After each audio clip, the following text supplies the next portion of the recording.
граѓани на Република Македонија. Ќе пробам да бидам јасен во ова мое обраќање темата буџет 2022 година, а при тоа да покажам и некои факти во тезите кои ги покажам.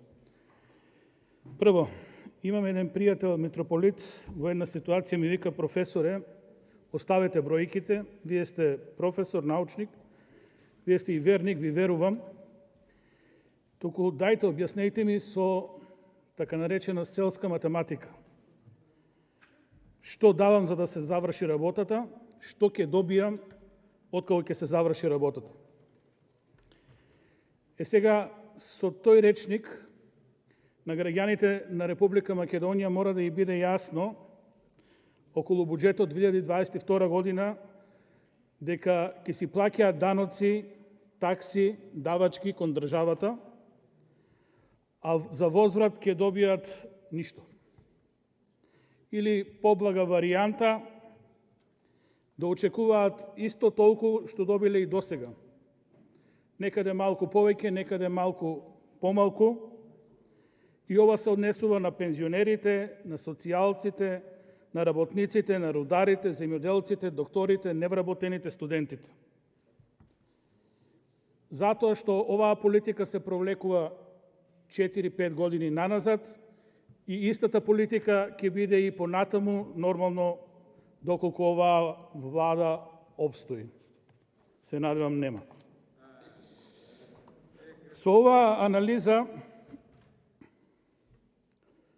се исклучени функционерите од СДС и ДУИ, тие сосема другчие ги партиципираат, односно СДСМ, се извинувам.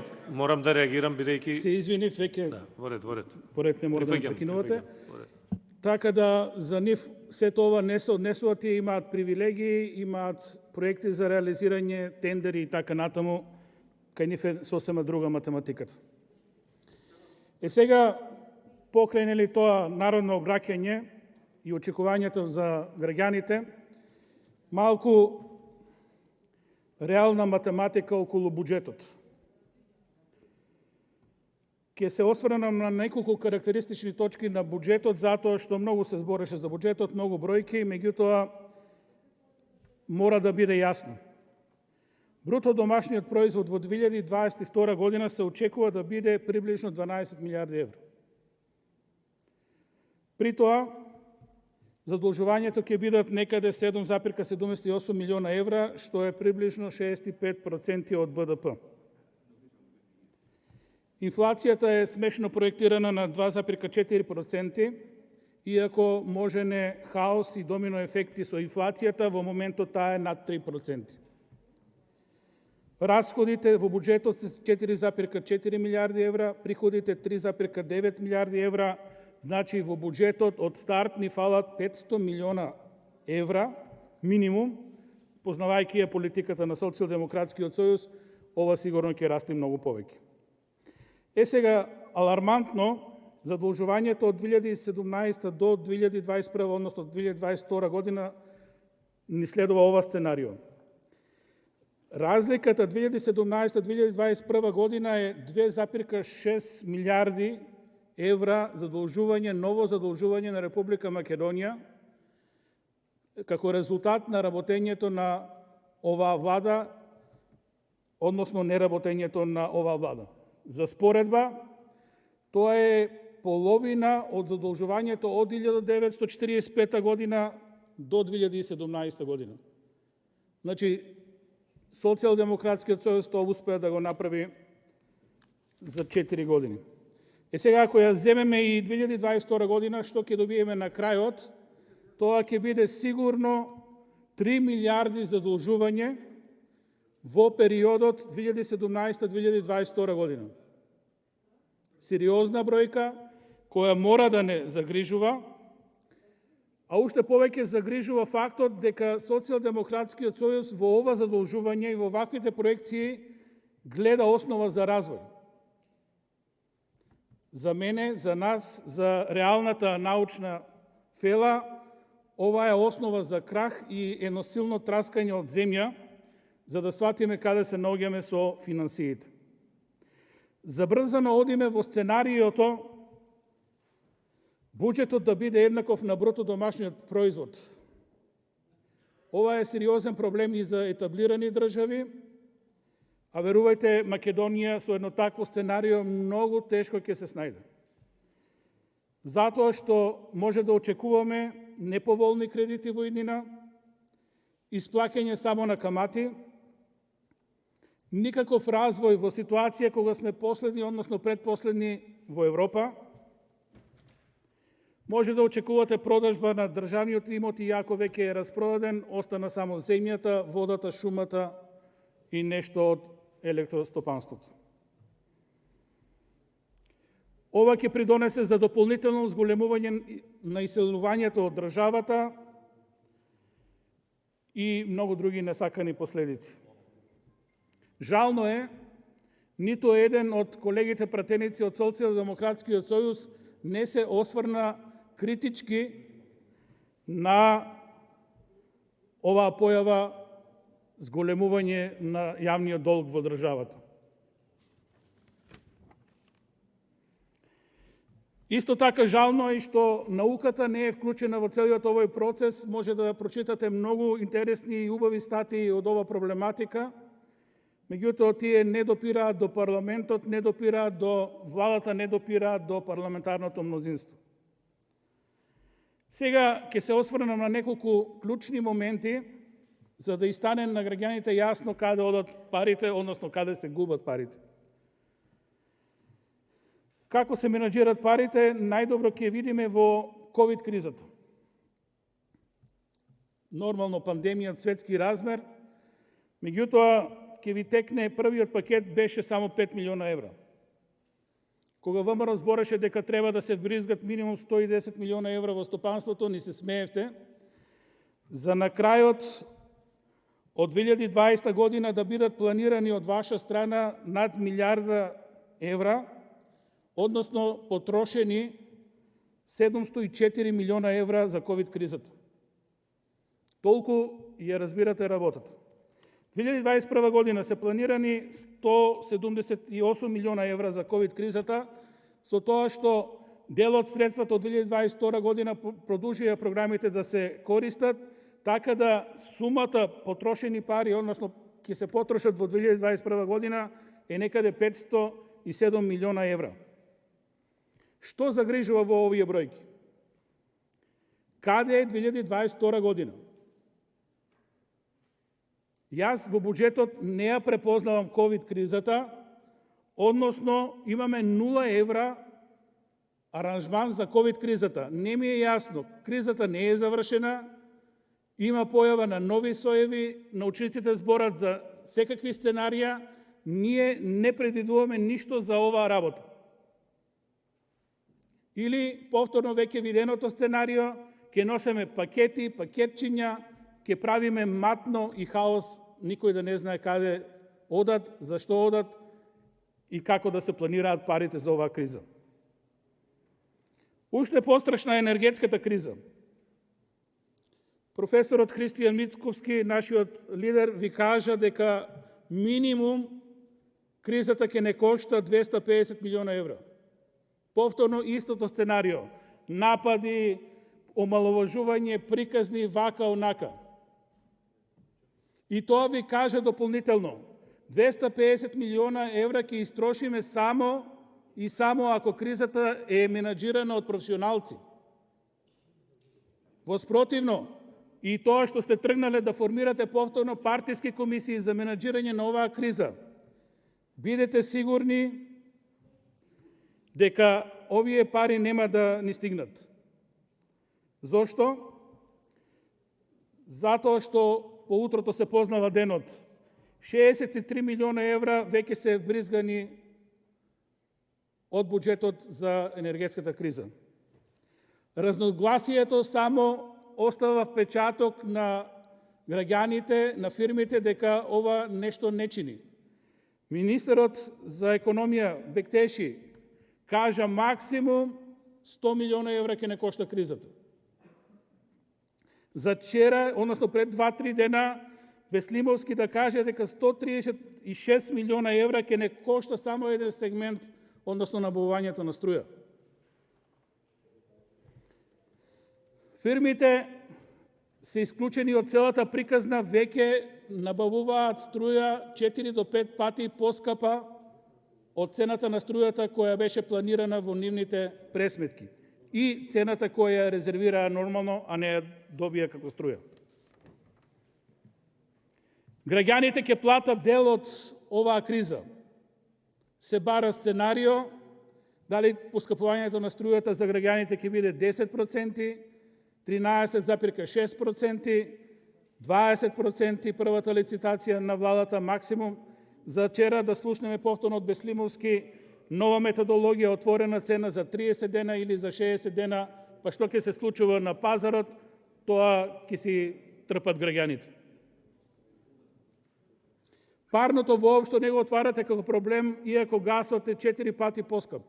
И овде ќе загубиме сериозни пари. Спомнав 250 милиона евра за кризата. Јас, како што тргнаа работите со ваша партиска комисија, ви гарантирам, ќе ги земам цитатите од ова што сум го кажал, на крајот минимум 350 до 500 милиона евра ќе не кошта енергетската криза. Овде мораме да потенцираме, не ви се изговор дека е европска и светска криза. Нити Европа, нити светот имаат обврски да го менаџираат нашиот енергетски сектор. Нити имаат обврска да го менаџираат рек Битола. Немаат обврски да ги менаџираат ТЕЦ Неготино. Немаат обврски да ги менаџираат хидроцентралите и да произведувате струја во 2018 година несмасно до момент да ги испразнете езерата, за сега да имаме ситуација на празни акумулации и неможност да колку толку балансираме. Нити ЕУ, нити светот ни се криви затоа што носиме закони кои прават само проблеми и не ги решаваат работите, дури и кога ќе ги детектираме дека постојат проблеми. Еве ви пример. Имаме проблем со компаниите кои вршат дистрибуција на електрична енергија, ништо не менеме во законот. Прашањето е кој даде лиценца на тие фирми и кој во иднина ќе ја дава лиценца на тие фирми. Да и биде јасно на граѓаните, тоа е како да дозволите некоја фирма да прави дивоградби и да продава струја, да го продава, станот 2-3 пати и никому ништо. Ќе извади нова лиценца, ќе продолжи да гради. И истото ни се случува сега во енергетиката. Ни грам одговорност за фирмите кои не можеа да го менаџираат процесот. Во прв момент државата мора оваа да го санира, а после ни законски процедури да си ги бара парите назад. Околу капиталните инвестиции. Планирате само, потенцирам, планирате 614 милиона евра. Прашање е колку ќе се реализираат и тоа во ситуација кога имаме дефицит 500 милиона евра. Ќе бидам циничен. По таа ваша математика можете слободно и да планирате 1 милиарда капитални инвестиции, дефицитот ќе ни беше 900 милиона евра. Можете да планирате и 2 милиарди евра, дефицитот ќе ни беше 1,9 милиарди евра. И што сме направиле? Бројките околу планирањето не значат ништо. Сувопарни бројки на хартија за буџетот да изгледа симпатично, да може да се одбрани во собрание и да ја замајуваме јавноста дека нешто добро ќе се случи со економијата. Овој буџет само покажува дека е пуста желба на хартија која нема да се реализира во пракса. За енергетската криза сигурно ќе кратите на капитални инвестиции. Реални капитални инвестиции од реални пари кои ги имаме во државата нема да бидат повеќе од 100 милиона евра, а ако се задолжувате дополнително над овие 500 планирани, едва и сигурно ќе стигнете до 250-200 милиона евра. Истото сценарио го имавме 21 година и 20 година и така натаму назад. Зашто го велам ова? Зашто што фактите го потврдуваат ова. Од 2017 до 2021 година имаме планирано 2 милиарди запирка 121 милион капитални инвестиции. Реализацијата на тие капитални инвестиции ви е само 1 милиарда 283 милиони евра. Значи, сумарно, средно, имате реализација на капиталните инвестиции 60%. Ова е само факт кој не може никој да го побие. Поднесовме амандмани за капитални инвестиции, за потребите на граѓаните, за поддршка на градовите, меѓутоа за тоа пари нема. Пари нема ни за Радовиш, така да нема за мнозинството ни 6-ноемвриска награда. Колку значат овие милиарда кои не ги реализиравте за капитални инвестиции? Чисто за граѓаните. По средни услови, по зголемени цени, тоа се некаде околу 400 километри нови автопатишта кои можеа да бидат изградени за овој ваш мандат. Или, да биде појасно, ако се правилно менаџираа овие милиарда евра, можеше да изградеме 200 километри нови автопатишта покрај постоечките, и изградени, и планирани, и нереализирани. Ке имаше пари за целосно гасификација на државата од 500 милиона евра. Ке имаше пари државата да ги изгради Чебрене и Галиште, затоа што државата ќе кошташе 500 милиона евра тие две инвестиции. Со тие пари, и уште само ако го сменевме законот да овозможевме граѓаните да инвестираат во фотоволтаици, тогаш ќе немавме проблеми нити со автопатиштата, нити со гасификацијата, нити со енергетската криза ќе можевме да ја балансираме лесно со мали интервенции. Затоа што ќе имавме дење струја од фотоволтаици, македонска, за македонските граѓани, а ноќе ќе можевме да пегламе со хидроцентралите. Тоа е тоа што го изгубивме во вашиот мандат. Тоа ни фали и сега прашањето зошто не го направивте. Тие што не знаат, меѓутоа тие што ја креират политиката знаат.